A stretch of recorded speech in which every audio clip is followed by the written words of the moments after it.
आत्महत्या करतात, त्यावर या राज्याचे मुख्यमंत्री, या राज्याच्या महिला उपमुख्यमंत्री, या राज्याचे डुप्लिकेट उपमुख्यमंत्री, ज्यांचं आता जाणारं उपमुख्यमंत्रीपद, त्यांना कधीतरी बोलावं असं वाटतं का? या देशाच्या प्रधानमंत्र्यांना, या देशाच्या गृहमंत्र्यांना फडणवीस या बाबतीमध्ये अपयशी फेल्युअर होम मिनिस्टर आहे. Failure home minister. तो जो अमेरिकेचा कोणतो काय तो हाय कमिशनर सर्जिओ गोर, तो म्हणे मुंबईत आला आणि महाराष्ट्र, मुंबई आणि या राज्याचे कार्यक्षम मुख्यमंत्री फडणवीस यांच्यामुळे जगात प्रसिद्ध आहे. कोणी सांगितलं? कोणी सांगितलं? बरं, हेच त्यारी स्टेटमेंट जाऊन जम्मू काश्मीरलाही गेलो ओमर अब्दुल्लाच्या बाबतीत, बरोबर.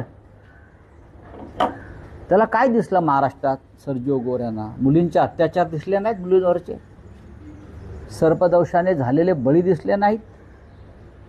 हे व्यापारी लोक आहेत आणि पोलिसांनी हात वर केलेले आहेत. पोलीस बलात्कारांना कसं वाचवतात त्याचं एक उदाहरण आत्ताच माझ्याकडे आमच्या पंडित अवधेश शुक्लाने आणलं आहे. तो कागद देण्यामुळे साहिल देवीदास चौगुले, हे आपल्याला प्रकरण माहीत असेल, नवी मुंबईतल्या एका मुलीवर त्यांनी अत्याचार केला, बलात्कार केला आणि तो फरारी झाला. त्या संदर्भात अवधेश शुक्ला यांनी आवाज उठवला. आता ते महाशय जामिनावर सुटलेत. कोणसा पार्टी काय? शिंदे गट. हा, शिंदे गुट काय, बरोबर. हां नगरसेवक. हा, शिंदे गटाचा स्वीकृत नगरसेवक साहिल देवीदास चौगुले, त्याच्यावर बलात्काराचा गुन्हा दाखल झाला आहे आणि ते प्रकरण दाबण्याचा प्रयत्न झाला. अवधेश शुक्ला यांनी ते प्रकरण लावून धरण्याचा प्रयत्न केला की हे प्रकरण दाबलं जाऊ नये. त्या मुलीचं स्टेटमेंट माझ्याकडे आहे. लड़की का स्टेटमेंट है. हाँ, महिला आयोग के पास सब जगह पर वो लड़की जा जाकर थक चुकी है, थकली आहे. आता ज्यांनी हे प्रकरण लावून धरलं आहे त्यांना रबाळे पोलीस स्टेशनचे वरिष्ठ पोलीस निरीक्षक बाळकृष्ण सावंत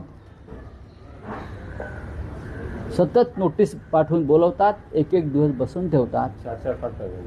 हाँ, बिठा के रखते हैं और बाद में बोलते हैं उसके ऊपर बात मत करो, ये कागद वापस ले लो, नहीं तो मैं तुमको, नाहीतर मी तुम्हाला खोट्या प्रकरणात अडकवून तुरुंगात पाठवीन. हे कोण सांगतोय?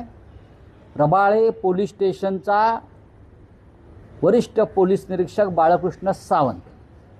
माझं त्या पोलीस अधिकाऱ्याला आव्हान आहे आणि नवी मुंबईच्या पोलीस आयुक्तांना सुद्धा माझं आव्हान आहे. खोटी केस दाखल कराच, मी बघतो.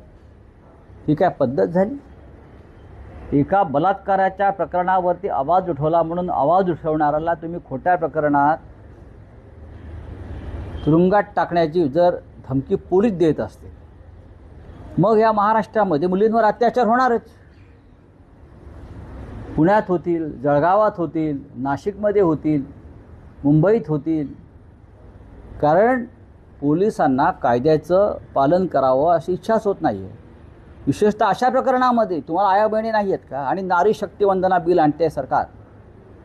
नवी मुंबईच्या पोलीस आयुक्तांना माझं आव्हान आहे, चांगले ग्रोस्त आहेत मिलिंद भारंबे, हे प्रकरण जे आहे रबाळे पोलीस स्टेशनचं धमकीचं, हे वेळीच मार्गी लावा, नाहीतर मी मार्गी लावतो. मला माहिती आहे कसं मार्गी लावायचं ते. का?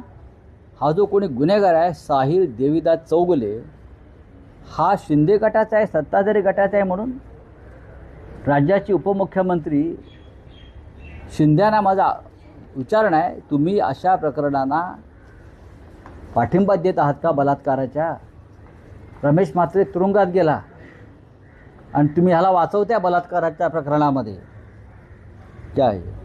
साहिल है और हाँ, है क्या है? नहीं, पुलिस के साथ सब चल रहा उनका.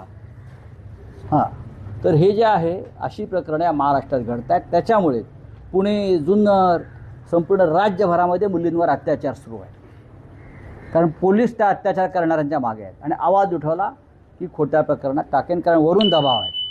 मग कधी भाजपचा असतो, कधी मिंध्यांचा असतो, कधी राष्ट्रवादी काँग्रेसचा असतो, अजित पवार गटाचा. ही अत्यंत गंभीर गोष्ट आहे.